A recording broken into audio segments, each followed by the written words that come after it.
గుంటూరు, కృష్ణా జిల్లాల పట్టభద్రుల ఎమ్మెల్సీ ఎన్నికల్లో పోటీ చేసే అభ్యర్థులు 10వ తేదీలోపు నామినేషన్లు సమర్పించాలని గుంటూరు కలెక్టర్ నాగలక్ష్మి సూచించారు. కలెక్టరేట్ కార్యాలయంలో బుధవారం కలెక్టర్ మాట్లాడారు.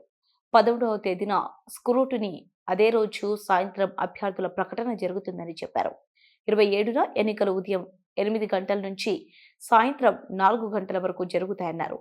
మార్చి 3 నుంచి 8 వరకు కౌంటింగ్ ఉంటుందన్నారు.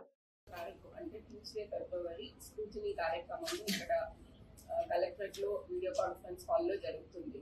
దాని తర్వాత మనకి స్క్రూటినీ అయిన వ్యాలిడ్ నామినేషన్స్ అన్నిటి నుంచి కూడా విత్డ్రా చేసుకోవడానికి అవకాశము 13 ఫిబ్రవరి థర్స్డే వరకు ఇవ్వడం జరిగింది. సో మనకి 13 February Thursday final list of contesting candidates అనేది సాయంత్రం ఆఫ్టర్ విత్డ్రాయల్ టైం ఫైనలైజ్ చేయడం జరుగుతుంది.